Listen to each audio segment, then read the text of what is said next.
बाल विवाह के शुरू होने के क्या कारण रहे? मोटे मोटे 4-5 कारण हमें नजर आते हैं। गरीबी, अशिक्षा, लैंगिक भेदभाव है, सामाजिक और पारिवारिक मान्यता है। पुराने समय के जो ये कारण थे पूर्वजों ने शुरू किए, उन्हें हम कुरीतियों के नाम पे उन्हें दोष दे रहे हैं। आज जो रिवाज शुरू हो रहे हैं, क्या आने वाली पीढ़ी हमें दोष देगी इन रिवाजों के लिए? देखिए कुछ रिवाज ऐसे होते हैं जिन्हें हम रिवाज कहना नहीं चाहिए। उन रिवाजों को शुरू में ही हमें कुरीति का रूप दे देना चाहिए।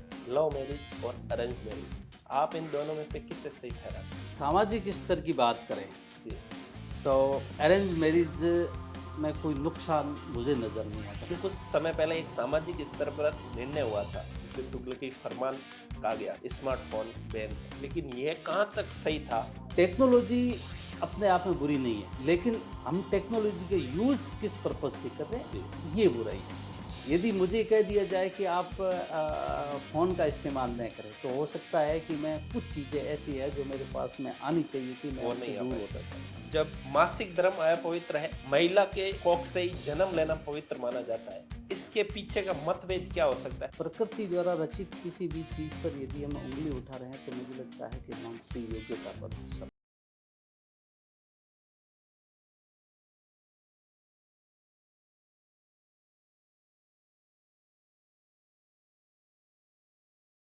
भी हो, अगर इरादे मजबूत है तो किस्मत को भी झुकना पड़ता है। नमस्कार, आप देख रहे हैं टॉक विद टैलेंट, जहां बात होती है सच्चाई, समाज और शिक्षा की। आज हम उन मुद्दों पर बात करेंगे जो चुपचाप समाज की जड़ों पर असर डाल रहे हैं, और उन्हीं मुद्दों पर बात करने के लिए आज हमारे साथ जुड़े हैं मूलाराम जी विश्नोई सर। सबसे पहले तो आपका हमारे पॉडकास्ट में स्वागत है। आपको बहुत-बहुत नमस्कार। मुझे आमंत्रित करने के लिए भी बहुत-बहुत धन्यवाद आपका। एक समाज की सबसे बड़ी समस्या या फिर कुरीति बोले, जो पहले समय से चली आ रही थी, हाल में अभी उतना प्रभाव नहीं है, जो बाल विवाह है। हम उस मुद्दे पे आज चर्चा भी करने वाले हैं। आखिर बाल विवाह है क्या? देखो, बाल विवाह को हम यदि परिभाषित करें तो कानूनन रूप से तो बाल विवाह जो हमारा कानून कहता है, जिसे वर्तमान के अंदर बाल विवाह निषेध अधिनियम 2006 लागू है भारत में। जी। उसके अनुसार बाल विवाह हम उसे कहते हैं जिसका विवाह कानूनी रूप से न्यूनतम जो आयु सीमा है उससे यदि पहले विवाह हो जाए तो उसे हम बाल विवाह कहते हैं। अब वो कानूनन आयु क्या है, वो लड़कियों के लिए 18 साल की है और लड़कों के लिए 21 साल की है। यदि इससे पहले दोनों का विवाह होता है या किसी एक का भी होता है तो वो बाल विवाह की श्रेणी में होता है। ये मूल रूप से, लेकिन समय के साथ में इस ऐज को लेकर के बदलाव भी होता आया है। जिस तरह से शुरू-शुरू में ये ऐज 14 और 18 साल भी रही है, जी। फिर महिलाओं की उम्र 15 साल की गई और पुरुषों की उम्र है वो 18 साल की गई, और वर्तमान में महिलाओं के लिए 18 और पुरुषों के लिए 21 साल है। यदि इससे पहले किसी भी दोनों की या किसी एक की शादी हो रही है तो वो बाल विवाह की कैटेगरी में आएगा। सर, बाल विवाह 2006 में बंद हुआ है कानूनी रूप से। उसके बाद भी बाल विवाह होता आ रहा है, हम भी काफी जगह देखते हैं। क्या उससे पहले बाल विवाह सही था? नहीं, बाल विवाह 2006 में बंद नहीं हुआ। बाल विवाह को रोकने के लिए बहुत सामाजिक आंदोलन शुरू हुए। यदि आप भारत की आज़ादी से पहले की बात करें तो राजा राम मोहन राय, ईश्वर चंद्र विद्यासागर, ज्योतिबा फूले जैसे समाज सुधारकों ने महिला सशक्तिकरण के साथ-साथ बहुत सारी सामाजिक बुराइयों के साथ-साथ बाल विवाह को रोकने के लिए भी प्रयास किए थे, और अंततः एक 1891 में इस तरह का प्रयास किया गया था, लेकिन ज़्यादा वो प्रभावकारी नहीं हुआ, और अंततः आपको पता होगा हरिबिलास शारदा जी। ने एक कानून बनाया था और वह 1 अप्रैल 1929 में लागू हुआ था। ये आज़ादी से पहले की बात है। उस समय बाल विवाह को कानूनी रूप से निषेध घोषित किया गया था। उस समय उस कानून के अंदर जो प्रावधान किया गया था, वो ये था कि महिलाओं के लिए या लड़कियों के लिए आयु थी वो 14 वर्ष रखी गई थी और लड़कों के लिए 18 वर्ष। तो बाल विवाह कभी भी कानूनन रूप से मान्यता प्राप्त भारत में कभी नहीं रहे। हाँ, उसे रोकने के लिए समय-समय पर प्रयास होते रहे हैं। 1948 में आज़ादी के बाद में एक और प्रयास हुआ, जब भारत सरकार ने ये महसूस किया कि इस आयु में बदलाव किया जाना चाहिए, तो आयु लड़कियों के लिए 15 साल की गई और लड़कों के लिए 18 साल ही रखी गई। जी। लेकिन फाइनली जो हम वर्तमान जिस बाल विवाह निषेध कानून की अधिनियम की बात कर रहे हैं, वो 2006 में लागू हुआ। इसकी एक मुख्य बात यह है कि इसको गैर जमानती अपराध माना गया कि अच्छा। यदि इस कानून के तहत यदि कोई किसी का विवाह हो रहा है और वो बाल विवाह की कैटेगरी में आता है, यानी कि उसकी न्यूनतम आयु 18 और 21 साल नहीं है, तो उसे गैर जमानती अपराध माना जाएगा और उसमें 2 साल की न्यूनतम सजा और 1 लाख रुपए की जुर्माने का प्रावधान किया गया। जब आज के समय में सरकार इतने कठोर निर्णय ले रही है कि बाल विवाह गलत है, तो बाल विवाह के शुरू होने के क्या कारण रहे थे? देखो, भारत के हम इतिहास को देखें, प्राचीन भारत के इतिहास को देखें तो हमें प्राचीन ग्रंथों में भी इस तरह के उदाहरण मिलते हैं कि 8 से 10 साल की आयु में विवाह होना चाहिए। इसके जो मुख्य कारण दिखाई देते हैं, हम यदि सारे कारणों को देखें तो मोटे-मोटे 4-5 कारण हमें नज़र आते हैं, जिसमें पहला जो सबसे कारण वो है गरीबी। परिवार हमेशा इस स्थिति में रहता है यदि उसके पास में इकोनॉमिक सोर्स बहुत कम है, तो वो जी। ये देखता है कि अपने लड़के या लड़की की शादी कम आयु में ही कर दी जाए, ताकि शिक्षा पर होने वाले खर्च को कम किया जा सके और किसी प्रकार का जो एक्सपेंडिचर है उसको कम किया जा सके। जो मेन कारण माना गया है वो दुष्चक्र माना जाएगा गरीबी का। और उसके बाद दूसरा प्रमुख कारण है वो अशिक्षा, क्योंकि यदि समाज में अशिक्षा है तो जागरूकता का अभाव पाया जाएगा। जागरूकता का अभाव है तो स्वाभाविक सी बात है कि व्यक्ति जी। अपने स्वास्थ्य को लेकर के भी ज़्यादा चिंतित नहीं रहेगा। आर्थिक स्थिति, आर्थिक मजबूती को लेकर के भी ज़्यादा चिंतित नहीं रहेगा। तीसरा जो मुख्य कारण है वो लैंगिक भेदभाव है, क्योंकि हमारा जो सोसाइटी है वो मूलतः पितृसत्तात्मक है और हमारे सोसाइटी में सारे निर्णय लिए जाते हैं पुरुषों वो द्वारा। पुरुषों के द्वारा लिए जाते हैं। महिलाओं के आज भी यदि हम देखें, अपने आसपास के परिवेश के दोगे परिवार में भी देखें, तो महिलाओं को लेकर के सारे निर्णय पुरुषों के द्वारा ही लिए जाते हैं। जी। ये जो लैंगिक भेद है, इसके कारण भी बाल विवाह होते हैं। और चौथा जो सबसे मुख्य कारण रहा है वो है हमारी सामाजिक और पारिवारिक मान्यताएं। कभी कभार हमें ऐसा माना जाता है कि भाई हम अपने पारिवारिक मूल्यों के आधार पर कि जितनी जल्दी शादी हो जाएगी हम अपने दायित्वों से उतने ज़्यादा मुक्त हो जाएंगे या पितृ ऋण से मुक्त हो जाएंगे। इसी धारणा के कारण भी बाल विवाह होते रहे। ये मोटे मोटे 4 कारण हैं जो आज तक बाल विवाह चलते रहे हैं। पुराने समय के जो ये कारण थे, जिन्हें हमारी पूर्वजों ने शुरू किए, उन्हें हम कुरीतियों के नाम पे उन्हें दोष दे रहे हैं कि उन्होंने चाहे शिक्षा हो, गरीबी हो, किस जागरूकता के अभाव में ये शुरू कर दिया। आज हमारे पास सब कुछ भी है, शिक्षा भी है, जागरूकता भी है और गरीबी भी बहुत कम है। फिर भी आज जो रिवाज शुरू हो रहे हैं, चाहे शादी के नाम पे हो रहे हो, चाहे बच्चों की शिक्षा के नाम पे हो रहे हो, क्या आने वाली पीढ़ी हमें दोष देगी इन रिवाजों के लिए?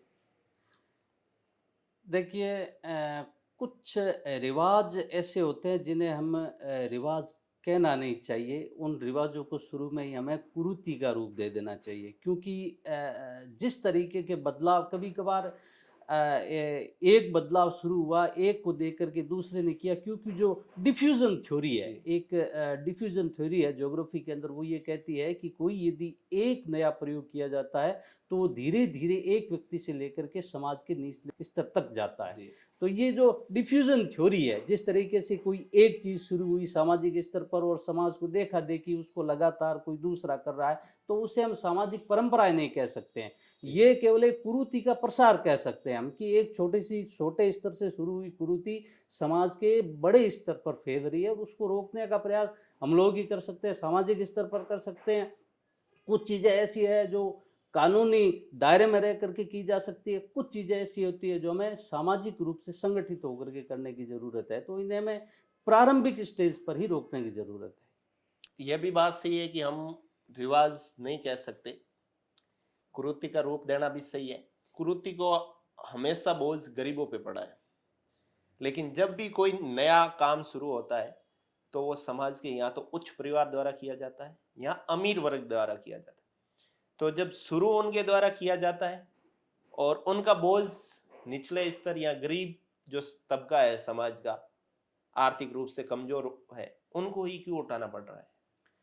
देखिए कोई भी सुविधा का उपभोग करेंगे लेकिन उसके लिए अर्थ की ज़रूरत पड़ेगी। यदि आपके पास में मनी है तभी हम किसी नई व्यवस्था की शुरुआत कर सकते हैं। बिना मनी के वर्तमान में यदि आप देखें तो लोगों के पास में धन की तरलता बढ़ी है। जी। जैसे-जैसे धन की तरलता बढ़ी है, जैसे आपकी इनकम या हमारी इनकम बढ़ेगी, यदि पढ़ा-लिखा आदमी होगा तो वो जिस तरीके से इनकम बढ़ रही है उसी के अनुसार उसको निवेश के तरीके भी ढूँढेगा। लेकिन यदि आपके पास में धन ज़्यादा बढ़ रहा है, तब आपके पास में ऐसे विकल्प आ जाएँगे कि मैं समाज में प्रतिष्ठित कैसे हूँ?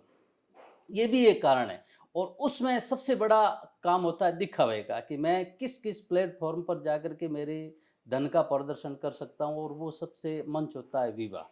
सबसे ज़्यादा लोगों को आकर्षित करता है। जी। तो सीधी-सी बात है कि इस तरीके की सामाजिक स्तर पर विवाह के स्तर पर जितने खर्चे हो रहे हैं, जैसे यदि हम एक एग्ज़ाम्पल के तौर पर देखें कि मैंने एक ग्रुप के अंदर चर्चा करते हुए भी लोगों को सुना था कि अंबानी के परिवार में शादी हुई थी, वहाँ पर लगभग 5,000 करोड़ रुपए जी। का खर्च हुआ था। जी। क्यों हुआ? क्योंकि उनके पास में और वो भी उनके केवल आय का 1% था। लोगों ने देखा कि भई किस तरीके से विवाह के अंदर खर्चे हो रहे हैं, तो हमारे आस-पास के इलाकों में भी जिनके पास तो संपत्ति थी, उन्होंने इस तरीके का रिवाज शुरू किए या विवाह के अंदर जो पैसे थे उनको निवेश करना शुरू किया। तो एक को देख कर के दूसरे ने भी इस तरीके की परंपराएँ शुरू की है। हालाँकि सबसे ज़्यादा आपकी बात कहनी बहुत सही है कि जो मध्यम वर्ग है जी। या जो निम्न आय वर्ग है, उस पर एक मानसिक दबाव पड़ता है कि किसी ने यदि इस तरीके का कार्यक्रम किया है, तो मैं भी इस तरीके का कार्यक्रम करूँ।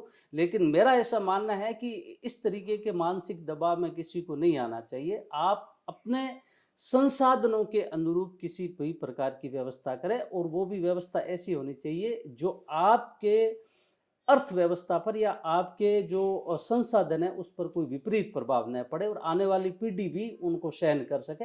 ऐसी चीज़ें हर व्यक्ति को करनी चाहिए। वही हम बात कर रहे हैं कि कुरीतियाँ चल रही थी, उनका जो कमज़ोर वर्ग है, उन पे बोझ आ रहा था। कुरीतियाँ बंद हुई, आज के समय में न के बराबर है। तो आज जो अमीर वर्ग द्वारा जो ये नई-नई प्रथाएँ शुरू कर रहे हैं, दिखावे वाली बात जो आप कह रहे हो कि समाज में प्रतिष्ठा दिखाने, इनका जो मानसिक दबाव गरीब तबके पर पड़ रहा है, तो क्या ये कुरीतियों से भी बहुत खतरनाक इन चीज़ों को बदलाव करने का तो तरीका एक ही है कि शिक्षा। मैंने कई सर्वे किए और उसमें एक सर्वे में मैंने ये पाया है कि जैसे-जैसे आपका लिटरेसी रेट बढ़ने के है? साथ-साथ में एजुकेशन लेवल बढ़ता है, तो उस अनुपात में आपके पास में सुधार के चांसेस भी बहुत ज़्यादा है। यदि आप भारत की आज़ादी से लेकर के और अब तक देखें तो जितना सुधार हुआ है, उस सुधारों में लिटरेसी रेट का जितना प्रभाव पड़ा है, तो उसमें जितनी सामाजिक कुरीतियाँ थी, चाहे वो बाल बाल विवाह को लेकर के थे हो या कोई और कुरीति रही जी। हो, उनको रोकने में सरकारी प्रयासों के साथ-साथ में सामाजिक स्तर पर भी प्रयास हुए और शिक्षा का स्तर बढ़ने के साथ-साथ में उन कुरीतियों को पीछे धकेला जा सका है। तो हमें ये देखना है कि समाज के पास में जितने आर्थिक संसाधन बढ़ रहे हैं या जो इनकम बढ़ रही है, उसी अनुपात में हमारे पास में शिक्षा का स्तर भी लगातार बढ़ते रहना चाहिए। यदि आपकी शिक्षा बढ़ रही है, तो निश्चित रूप से आपको सही और गलत क्या है, उसमें आप भेद कर पाएँगे जी। और यदि आप सही और गलत में भेद कर पाएँगे, तो जो भी आपको लगेगा कि ये हमारे दृष्टिकोण में ये कुरीति है, तो आप उससे अपने आप दूर होते जाएँगे। जी। सर आपने बताया कि आप पीएचडी कर रहे हो, अभी कंटिन्यू चल रही है। आपकी पीएचडी किस सब्जेक्ट पे और कहाँ से चल रही है? मेरी सब्जेक्ट तो मेरा बेसिकली ज्योग्राफी है ही। टॉपिक कोई हाँ, विशेष जहाँ और रिसर्च चल रहा इससे है? पहले मैंने एक बार और कोशिश की थी पीएचडी में मेरा रजिस्ट्रेशन हुआ था महाराजा गंगा सिंह यूनिवर्सिटी बीकानेर 2012 में हुआ था। जी। कुछ परिस्थितियों मैं उसे कंप्लीट नहीं कर पाया। अभी मेरा मौलाना आज़ाद यूनिवर्सिटी जोधपुर में मेरी पीएचडी चल रही है। तो जो मेरा पीएचडी का टॉपिक है वो है ecological assessment of Thar desert a micro level study of Chitalwana block को लेकर के हैं। इसमें सोशियो इकोनॉमिक कंडीशन को लेकर के भी चीज़ें हैं और यहाँ की जो इकोलॉजी है उसको लेकर के भी है, और यहाँ के सूखे का किस तरह का प्रभाव रहा है पहले और वर्तमान में, जो नर्मदा नहर की वजह से या सूखे को मिटिगेशन को लेकर के किस तरह के प्रयास किए जा सकते हैं, उस पर सर, ये टॉपिक मुझे नहीं लगता आपने रिलेटेबल है, लेकिन आपने जब यहाँ सर्वे किया तो आपने यहाँ के लोगों से आपका मिलना जुलना होगा, यहाँ के सामाजिक कार्यक्रमों में आप गए होंगे, चाहे 2012 में गए हो या आज की बात करें, क्या अंतर है पहले के कार्यक्रमों में आज? कार्यक्रम में बदलाव, देखिए बदलाव समय के साथ होते हैं, उसे हम रोक नहीं सकते। जी। पहली बात तो ये है कि कोई यदि व्यक्ति यह कहे कि मैं तो आज से 50 साल पहले का कार्यक्रम करना चाहूँ तो वो संभव ही नहीं है, क्योंकि उस टेक्नोलॉजी के साथ में दुनिया जी रही है, तो हमें उसके अनुसार बदलाव को भी स्वीकार करना चाहिए। हाँ, बदलाव के साथ में हमें कुछ चीज़ें को अवॉइड भी करनी चाहिए, जी। जैसे कि मोटे तौर पर खान पान को लेकर के, और ये सेहत से जुड़ा हुआ बहुत बड़ा मुद्दा है खान पान को लेकर के, कि हम अपने सामाजिक रिवाजों के अंदर या सामाजिक या धार्मिक समारोह में के अंदर किस तरीके के व्यंजन बना रहे हैं, क्या वो व्यंजन हमारे स्वास्थ्य के लिए लाभकारी है या हानिकारक है, उस पर हमें भेद करना चाहिए। क्योंकि घी जो मुख्य रूप से हमारे बिश्नोई कम्युनिटी की बात करें या हमारे इस लोकेलिटी की बात करें, तो यहाँ सभी प्रकार के जो भी व्यंजन बन रहे हैं उसमें मुख्य जो यूज़ होता है वो घी का होता है। जी। और घी का प्रोडक्शन कितना सही है कितना गलत है, ये हम और आप या सोसाइटी लेवल पर सबको पता है। तो एक तो हमें घी को लेकर के बहुत सतर्क रहना चाहिए, और दूसरे ये है कि मैंने ऐसे बहुत सारे एग्जांपल अभी अभी देखे हैं, 20 और 25 साल की उम्र में लोगों का हार्ट अटैक के उदाहरण भी देखने को मिल रहे हैं। ये क्यों, इस पर थोड़ा सा चिंतन मनन किया जाना चाहिए, क्योंकि हमें इन चीज़ों से भी दूर रह करके सेहत का भी ध्यान रखना है। और एक जो मुख्य मैंने चीज़ देखी है वो है, एक बड़ी कशमकश चल रही है समाज के अंदर कि सोने को लेकर के, क्योंकि जी। एक सोना एक प्रतिष्ठा का बिंदु माना गया है समाज में, और आज भी, और उसकी जिस तरीके से रेट बढ़े हैं उसको लेकर के आज वैवाहिक समारोह में या कोई भी सामाजिक धार्मिक समारोह, उसमें परिवारों में एक दुविधा की स्थिति है। जी। और मुझे लगता है कि कुछ परिवारों के अंदर इस तरह की डिमांड भी की जाती है कि हमारी तरफ से आपको इतने ग्राम सोने की ज़रूरत है या इतने आपको देना है। तो जी। मुझे लगता है कि समाज को इस पर भी सोचना चाहिए कि क्या हम इस लेवल पर, जब सोने के भाव लगभग 1,40,000 के करीब जा रहे हैं, क्या हम ये करने की स्थिति में है, या क्या किसी समाज के ऊपर या किसी व्यक्ति के ऊपर हम दबाव मानसिक डालना दबाव, आर्थिक दबाव डालने की स्थिति में है। तो समाज को इस बारे में भी सोचना चाहिए। चाहिए। आपने जो बात बताई कि आज एक दबाव बढ़ रहा है सोने को लेकर या गोल्ड को लेकर, एक परंपरा पहले चलती थी दहेज प्रथा। आज भाव जो गोल्ड के है वो मुझे लग रहा है कि दहेज प्रथा से भी ज्यादा दबाव डाल रहे हैं, चाहे गरीब तबका हो चाहे अमीर तबका हो, जो डेड स्टॉक में जा रहा है, इससे समाज को बचना चाहिए। देखिए, आपने दहेज प्रथा का उल्लेख किया है, तो ये कानूनन ही गलत है। जी। पहली बात तो ये है जी। कि यदि हम दहेज को लेकर के दहेज के सोना दहेज के रूप में दे रहे हैं तो ये कानूनन गलत है। पहली बात तो ये है। दूसरी बात ये है कि सामाजिक समारोह में यदि आप सोने का इस्तेमाल कर रहे हैं तो ये एक विकल्प के रूप में भी हम इसका इस्तेमाल कर सकते हैं। ज़रूरी नहीं है कि हम इसको गहने के रूप में ही पहने, एक निवेश के रूप में भी इसको हमारे जी। पास में विकल्प होना चाहिए।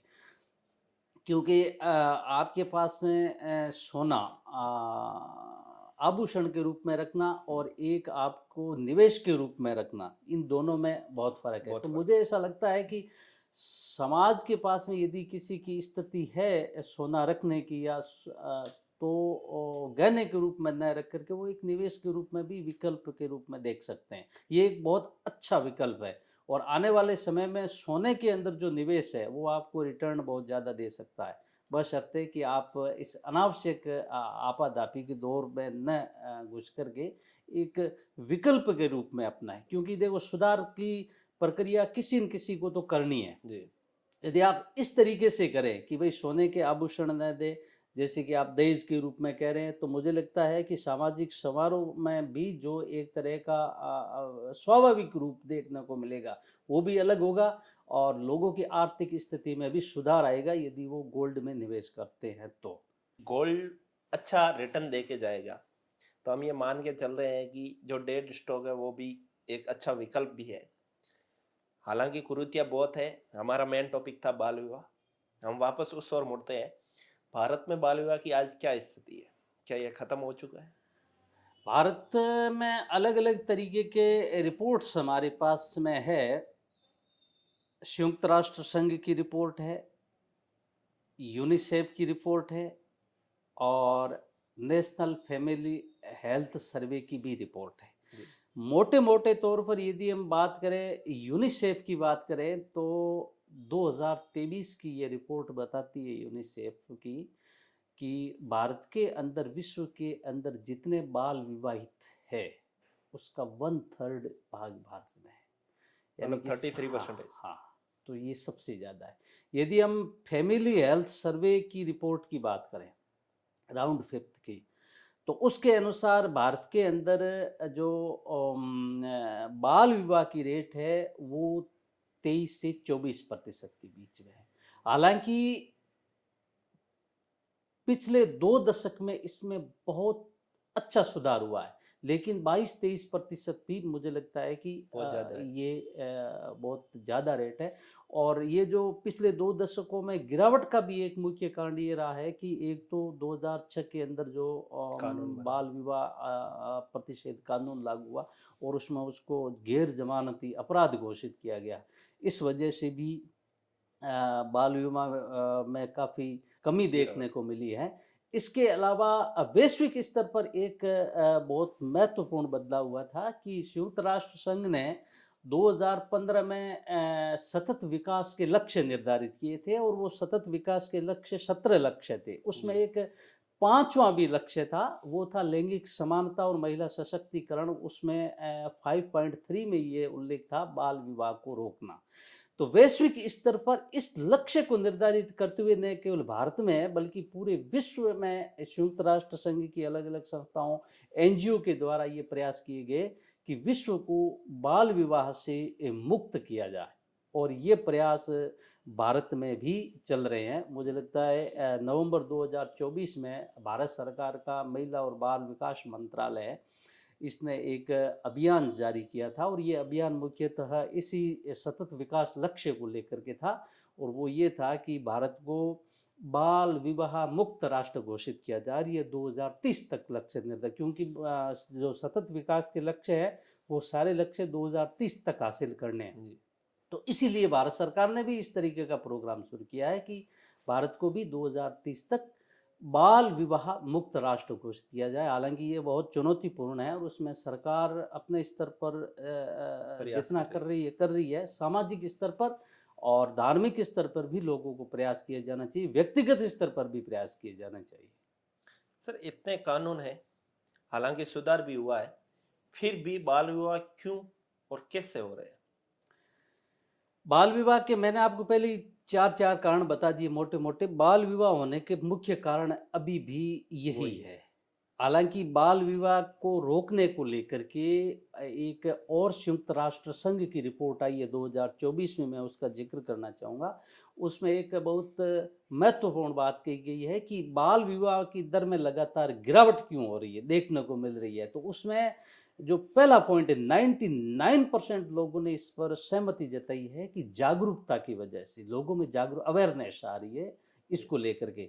तो ये, और दूसरा जो मेन कारण था वो ये था कि जिस तरीके के कानून में दंडात्मक प्रभाव जो किए गए, प्रावधान किए गए, उसकी वजह से भी लोगों ने बाल विवाह से परहेज करना शुरू किया है कि भाई बाल विवाह न किया जाए। और तीसरा जो मुख्य कारण है वो शिक्षा का स्तर लगातार बढ़ रहा है। ये 3 मुख्य पैरामीटर्स संयुक्त राष्ट्र संघ की रिपोर्ट में बताए गए हैं। तो मुझे लगता है, उम्मीद की जानी चाहिए कि जिस तरीके से लोगों में अवेयरनेस बढ़ रही है, और कानून भी राज्य सरकार के द्वारा, केंद्र सरकार के द्वारा और स्थानीय लोगों के द्वारा, एनजीओ के द्वारा जो प्रयास किए जा रहे हैं, और शिक्षा का जो लेवल बढ़ रहा है, तो हमें उम्मीद करनी चाहिए कि 2030 तक जो हमारा बाल विवाह का दर है वो कम होगी।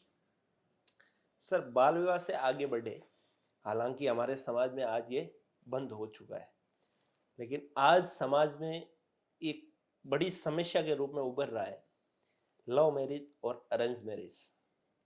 आप इन दोनों में से किसे सही ठहराते हो? देखिए, यदि हम सामाजिक स्तर की बात करें जी। तो अरेंज मैरिज में कोई नुकसान मुझे नज़र नहीं आता। मैं व्यक्तिगत तौर पर ऐसा मानता हूँ कि यदि कोई देखिए, जो लव मैरिज है उसको आप अरेंज मैरिज में भी कन्वर्ट कर सकते हैं, जी। यदि एक समझाइश के साथ में किया यदि जाए। आगे बढ़े। क्योंकि जैसे जैसे आपका बौद्धिक विकास होता है, मानव का बौद्धिक विकास ही सभी समस्याओं का हल है। ऐसा नहीं है कि हम किसी हठधर्मिता से किसी समस्या का समाधान कर सकते हैं। मुझे ऐसा लगता है कि लव मैरिज यदि, क्योंकि कानून ये कहता है कि यदि कोई बालिग व्यक्ति दोनों को चाहते हैं तो वो शादी कर सकते हैं, जी। ये तो कानून की। ओके, वो हाँ तो हाँ, उसमें उसमें कोई दिक्कत नहीं। यहाँ समस्या कहाँ आ रही है, कानून और समाज के समाज बीच के में बीच। एक संघर्ष देखने को मिलता है इस मुद्दे को लेकर के, और वो मुझे लगता है कि इस भाव को समझना चाहिए हमें, कम से कम इस भाव को, कि यदि दोनों के बीच में कहीं न कहीं अंडरस्टैंडिंग है, जी।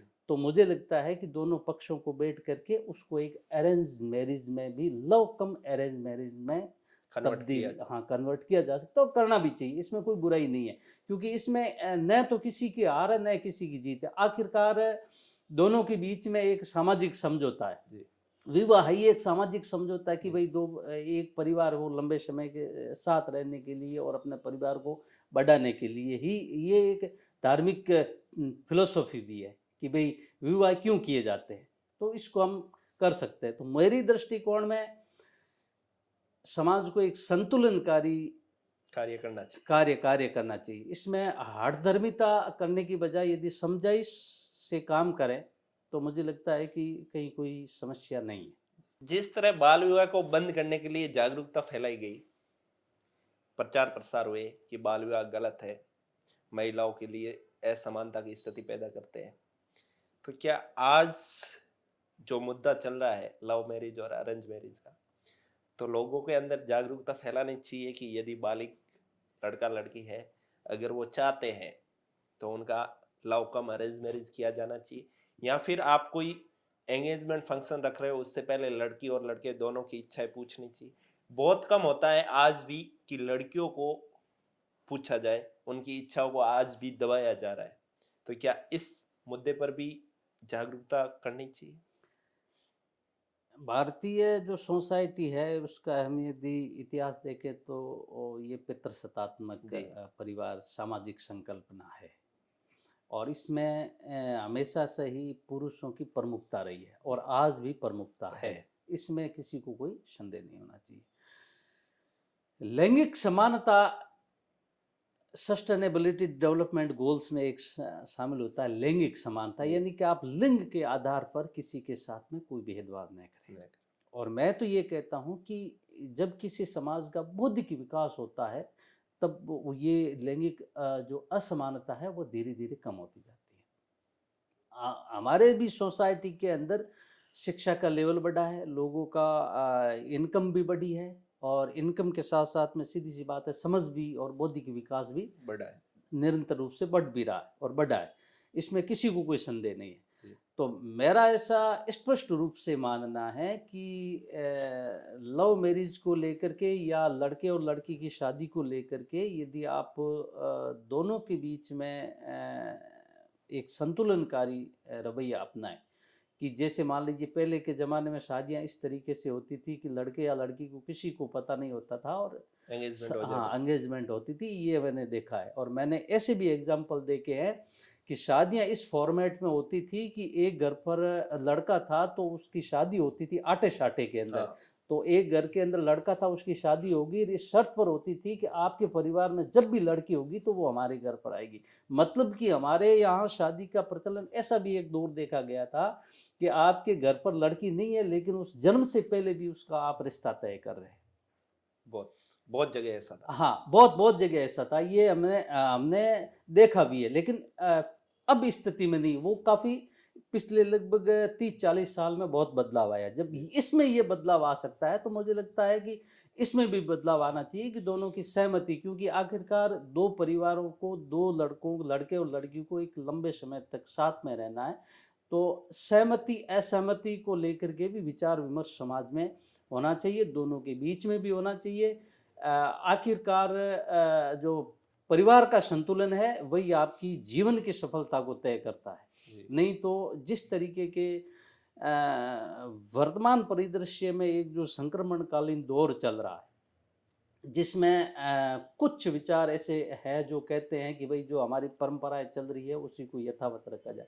कुछ लोग ऐसे हैं जो बदलावकारी रुख की ओर बढ़ रहे हैं जी। कि भाई कुछ चीज़ों में बदलाव होना होना चाहिए। चाहिए। तो मुझे लगता है कि बदलाव जरूरी है। ज़रूरी है और बदलाव के अनुरूप व्यक्ति को चलना भी चाहिए, क्योंकि जितने बदलाव के साथ लोग चले हैं, उन्होंने अपने विकास के क्रम को लगातार जारी रखा है। और जिन्होंने भी जैसे एक नोकिया का उदाहरण दें, वो कभी भी हाँ, बदलाव बदलाव को नहीं किया। स्वीकार नहीं किया उसने, और वो आज कंपनी कहीं पर भी मार्केट में नहीं है। और नए जो आईफ़ोन है उसका हर साल एक नया-नया वर्ज़न आता है और वो बदलाव के अनुसार चल रहा है। तो मुझे लगता है कि समाज में भी कुछ चीज़ें, जब आपकी एजुकेशन स्तर बढ़ रहा है, जब आपकी इनकम बढ़ रही है, जब आपका बौद्धिक स्तर बढ़ रहा है, जब आपके सोशल एक्टिविटी बढ़ रही है, मेल-मिलाप बढ़ रहा है, तो इसमें भी बदलाव होना चाहिए। इसमें कहीं कोई ऐसा नहीं होना चाहिए कि भई ये ऐसा होने से या आपसी सहमति से बहुत बड़ा नुकसान होगा। नुकसान नहीं, इससे फ़ायदा ही है, नुकसान की बजाय फ़ायदा है। सर, इस चीज से अगर बात जाए, बाल विवाह समाप्त हो गया है, बदलाव हो रहे हैं, लव मैरिज भी आगे स्वीकार होगी, हम ये मानते हैं, चाहे वो अरेंज में कन्वर्ट हो। एक सबसे त्वरित मुद्दा यह चल रहा है, जातिगत। हम समाज शिक्षा से बाहर आ चुके हैं। जाति, चाहे राजनीति की बात करें, चाहे किसी नए मॉडल या फिर नए विकास की बात करें, अपनी जाति का, अपना भाई, इन मुद्दों में लोग कन्वर्ट हो रहे हैं। क्या ये विकास को कम कर रहा है या बाधा डाल रहा है? देखिए एक सोशियोलॉजी में एक टर्मिनोलॉजी चलती है, सोशल सेग्रेगेशन, जी। यानी सामाजिक विभाजन चलता है कि आपको समाज को सांचे में बांट दिया गया। Upper caste group, intermediate caste group और लोअर कास्ट ग्रुप, ये बंटे हुए हैं। वर्तमान में जो आपने एक जातिगत मुद्दे की बात की है कि जातियों में आपसी संघर्ष देखने को मिलता मिल है, रहा है। चाहे वो राजनीति के लेकर के हो, चाहे वो धार्मिक स्तर को लेकर के हो। इसकी एक मुख्य वजह ये है भारत के अंदर, क्योंकि भारतीय समाज की जो मुख्य विशेषता यदि आप देखेंगे तो भारतीय समाज में जाति उसकी एक बहुत बड़ा मुख्य फैक्टर है। ये हम नहीं मानते हैं, बल्कि विदेशी विद्वान भी मानते हैं कि भारतीय समाज की जो मुख्य विशेषता है वो जाति, जाति मुख्य विशेषता है। अब उस जातिगत आधार पर राजनीतिक ध्रुवीकरण भी देखने हो को रहा है। मिलते हैं। सुधार कहाँ करना है? सुधार जातियों को आप समाप्त करें, इससे बेहतर ये है कि आप समीकरण, राजनीतिक समीकरण जातिगत आधार पर न करें। तो मुझे लगता है कि वहाँ पर भी हम सुधार कर सकते हैं। लेकिन यदि हम चाहें कि जातियों के आधार पर राजनीति की जा सकती है, तो फिर इस मुद्दे पर ज़्यादा सुधार की गुंजाइश की बजाय जो सामाजिक ध्रुवीकरण है, वो आगे बढ़ेगा ही, कम होने की बजाय बढ़ना ही। सामाजिक ध्रुवीकरण से आसपास के परिवेश को कितना नुकसान है? सबसे बड़ा नुकसान तो ये है कि जो आपसी तालमेल और समझ है उसमें कमी देखने को मिलती है लोगों में, और एक दूसरे का जो विश्वास है वह भी कम देखने को मिलता है, क्योंकि अंततः हम सारे एक मानव समाज का हिस्सा है, चाहे हम किसी धर्म के हो, किसी समुदाय के हो, किसी जाति के हो। और इन सभी के बीच में जो फेविकोल की तरह काम करता है वो एक विश्वास है। यदि आप जातिगत कारणों से एक दूसरे के बीच में विश्वास की कमी हो रही है, तो मानवीयता के नाते मुझे लगता है कि ये हमारी सबसे बड़ी हार है। और मुझे लगता है कि हमें इस हार से बचना चाहिए। हाँ, हमारी जाति है, जन्म के साथ में ही तय हो जाती है। जी। इसमें हमारा कोई नियंत्रण नहीं है। हम किस धर्म में जन्म लेंगे, हम किस परिवार में जन्म लेंगे, हम किस जाति में जन्म लेंगे, ये हमारा अपना कोई नियंत्रण नहीं है। इतना इतना ज़रूर नियंत्रण है कि हम जहाँ भी हैं, उन सब के बीच में एक संतुलन बनाए रखें, ताकि किसी प्रकार का कोई वैमनस्य पैदा न हो, विवाद पैदा न हो और समाज सभी मिल-जुल करके मेरा यह भी मानना है कि जन्म जहाँ होता है वहां से आपके कर्तव्य, संस्कार और नियम तय होते हैं, लेकिन आपके कर्म तो जो आप करोगे उनके हिसाब से तय होते हैं। आज समाज को शिक्षा, जागरूकता की जरूरत थी, मेरे हिसाब से मिल रही है। बहुत सारी कुरीतियां बंद हो रही है।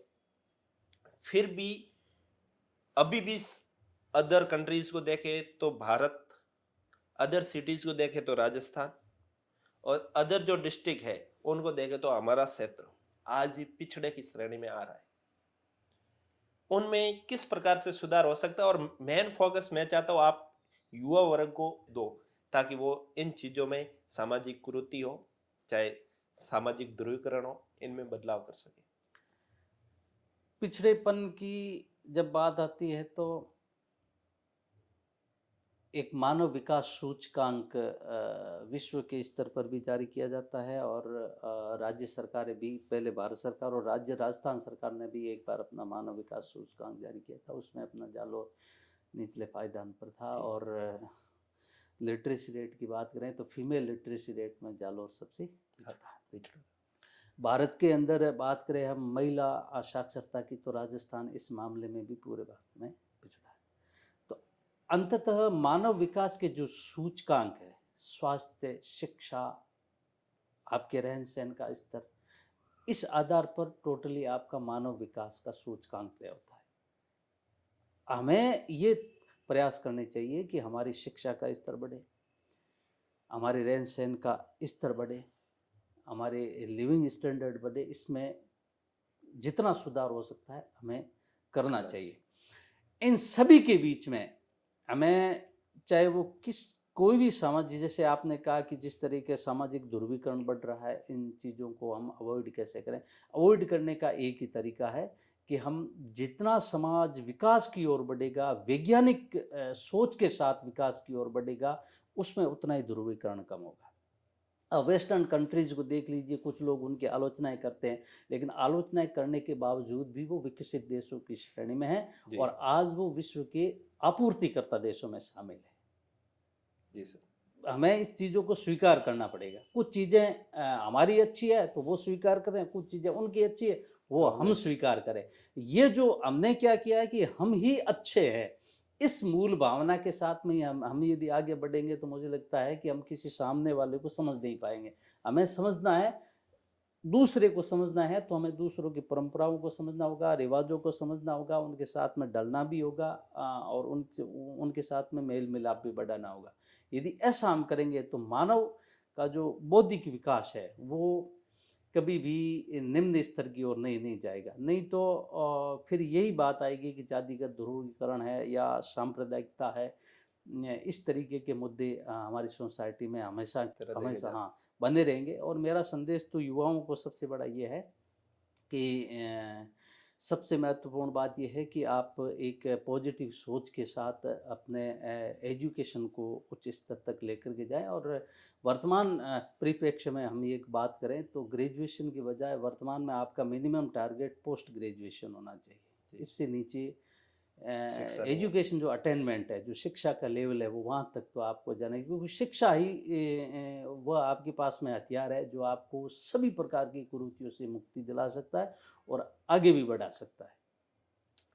सर, हम एक ये मानते हैं कि हमारे पूर्वज ने ज्यादा अनुभव रहा, युवा वर्ग पूर्वजों के अनुसार चल रहा है। कुछ समय पहले एक सामाजिक स्तर पर निर्णय हुआ था जिसे तुगलकी फरमान कहा गया था, स्मार्टफोन बैन पर।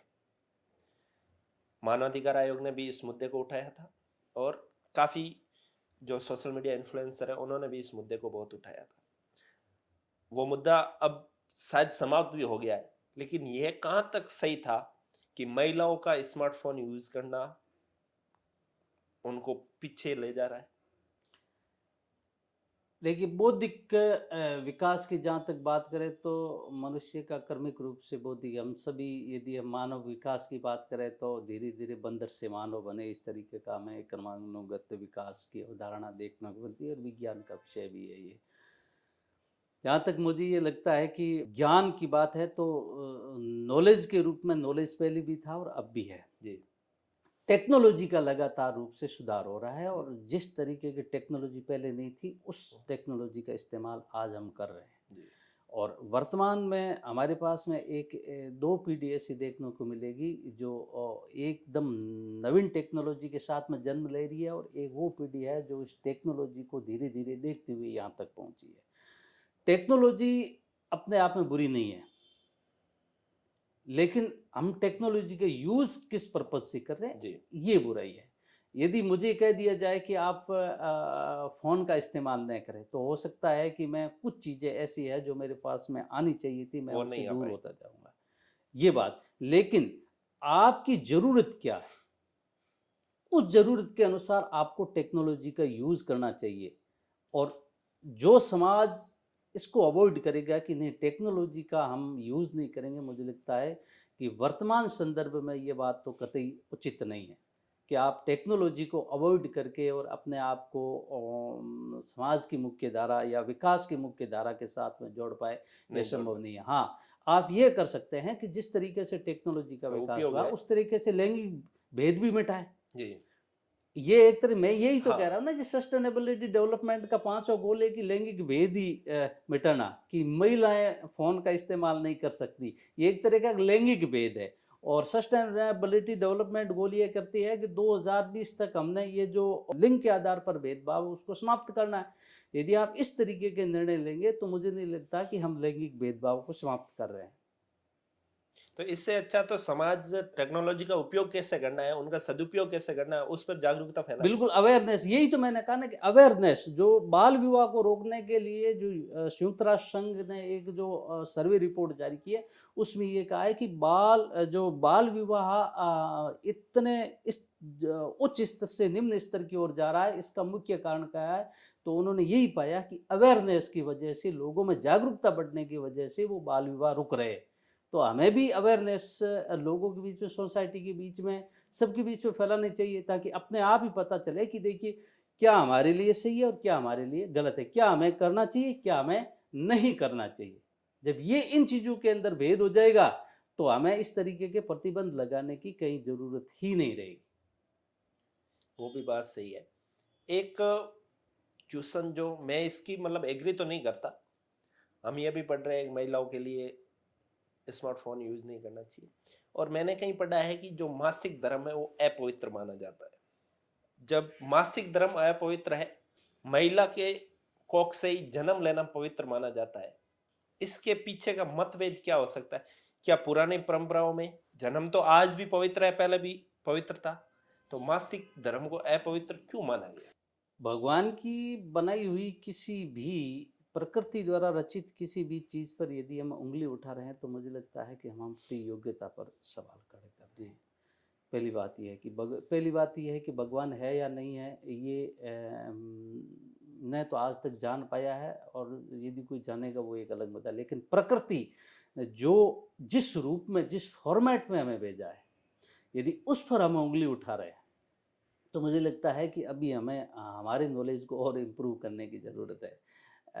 जो जिस मेल और फीमेल, ये पृथ्वी का यूनिक प्रोडक्ट है, जी। मैं मानता हूँ इस दुनिया। और इसमें यदि हम इस आधार पर भेद करें कि एक मासिक धर्म के दौरान वो अपवित्र हो जाती है, तो मैं इन बातों से बिल्कुल भी असहमत हूँ। हाँ, वैज्ञानिक आधार पर, क्योंकि मासिक धर्म के दौरान उन्हें एक विश्राम करना चाहिए, क्योंकि एक अतिरिक्त खून की ज़रूरत होती है। जी। तो मुझे ऐसा लगता है कि उन्हें काम के साथ आराम की भी बहुत ज़रूरत है, उनके केयर की भी ज़रूरत है, और उनको ये एहसास भी दिलाना चाहिए कि देखिए किस तरीके से प्रकृति की रचना में इनका सहयोग है।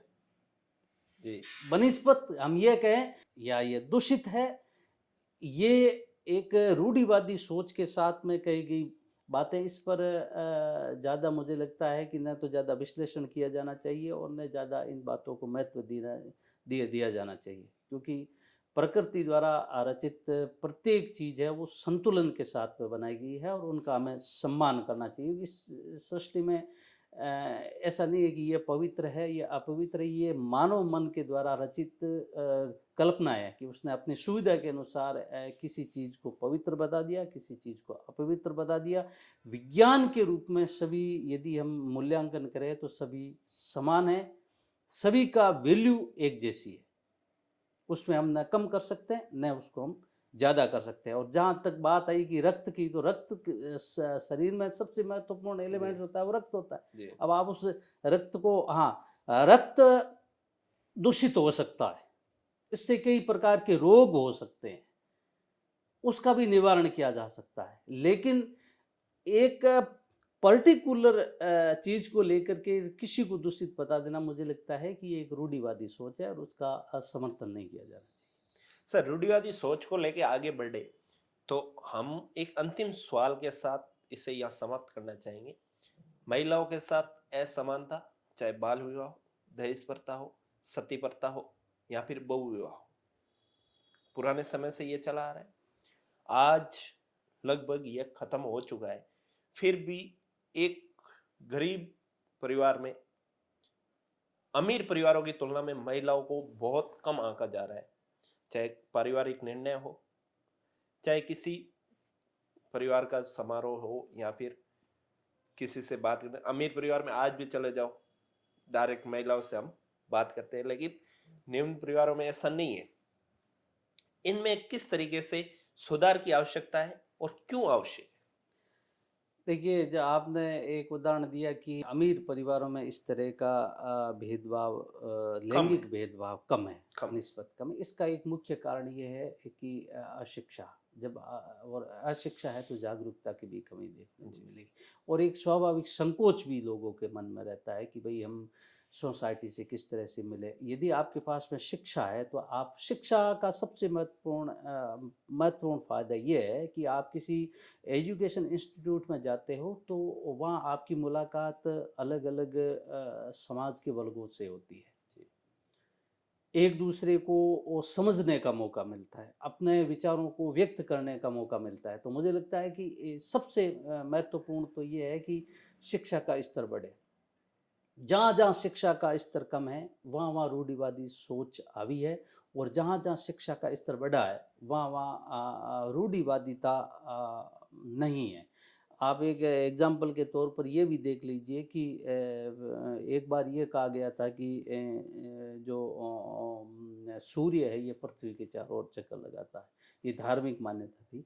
लेकिन जब ये वैज्ञानिकों ने इस बात को साबित किया कि नहीं, पृथ्वी सूर्य स्थिर स्टेबल है है। और पृथ्वी उसके चारों ओर चक्कर लगाती है, तो उसका काफ़ी विरोध भी हुआ और कई वैज्ञानिकों को वैज्ञानिक सोच के कारण फांसी भी दी गई। तो आप ये अनुमान लगा दीजिए कि रूढ़िवादी सोच को ध्वस्त करने के लिए वैज्ञानिक सोच के व्यक्तियों को कितने बड़े बलिदान देने पड़े। तो इन चीज़ों से बाहर निकलने के लिए एक तो हमें वैज्ञानिक सोच की ज़रूरत है और शिक्षा की ज़रूरत है। यदि आपकी शिक्षा है तो निश्चित रूप से आपके पास में वैज्ञानिक सोच आएगी, और वैज्ञानिक सोच आएगी तो आप क्या रूढ़िवादी विचार है आपका, क्या प्रोग्रेसिव विचार है, उनमें आप भेद कर पाएंगे। तो ये चीज़ें अपने आप ही धीरे धीरे समाप्त हो जाएगी। हठधर्मिता की बजाय किसी चीज़ को शिक्षा के आधार पर, जागरूकता के आधार पर या कानूनी तथ्यों के आधार पर यदि हम उनको लेकर के चले और एक व्यवहारिक पक्ष को देखते हुए चले तो सभी चीज़ों पर संतुलन किया जा सकता है। और सभी बुराइयों की जड़ अशिक्षा, गरीबी है, लैंगिक भेदभाव है, और इन सभी की वजह से जागरूकता नहीं है, और जागरूकता की नहीं होने की वजह से आपने जैसे सती प्रथा का बताया जो बहुत पहले समाप्त हो चुकी है। जी बाल विवाह अपने हाँ, लगभग हालांकि समाप्ति की ओर ही है। काफ़ी, जैसे यदि 2001 की बात करें जनगणना की, राजस्थान में लगभग 53% बाल विवाह था। 2011 में 32%, और 2024 का जो नेशनल फैमिली हेल्थ सर्वे है उसमें लगभग 26% बाल विवाह राजस्थान में हो रहे। तो ये लगातार घट रहा है। उस प्रोपोर्शन में यदि आप देखें तो शिक्षा का ग्राफ भी बढ़ रहा है। जी। लिटरेसी रेट बढ़ रही है, लिटरेसी रेट के साथ साथ में एजुकेशनल अटेनमेंट भी लगातार बढ़ रहा है। तो मुझे लगता है कि धीरे धीरे जैसे जैसे प्रोग्रेसिव समाज बढ़ेगा, उसी अनुपात में ये सामाजिक कुरीतियाँ भी अपने आप में ध्वस्त होती जाएगी। सर, शिक्षा की बात को हम आज के लिए यहीं समाप्त करना चाहेंगे। हमारे पास मुद्दे अनेक हैं, लेकिन समय का अभाव भी है। आपने अपना कीमती समय दिया, उसके लिए आपका बहुत बहुत धन्यवाद। और मैं मेरे दर्शकों से कहना चाहूँगा कि समय के साथ जरूर बदलाव आया है, लेकिन उसकी सबसे बड़ी वजह है शिक्षा। यदि ये शिक्षा आज से पहले आ जाती तो उसी समय ये बदलाव आ जाते थे। तो शिक्षा ही एक ऐसा हथियार है जो समाज में आपको एक अच्छा पद, अच्छी प्रतिष्ठा दे सकता है। और प्रतिष्ठा के लिए आप शिक्षा को छोड़कर दिखावे में जाएंगे तो वो एक नई कुरीति, नया रिवाज पैदा करेगा, जो हमारी आने वाली पीढ़ी है, जिस तरह हम पुरानी पीढ़ियों को कोस रहे हैं तो वो हमें कोसेगी। इसलिए नए रिवाज स्थापित करने से पहले शिक्षा ग्रहण करें, ताकि आप जो गलत और सही है उनमें भेद स्थापित कर सके। धन्यवाद।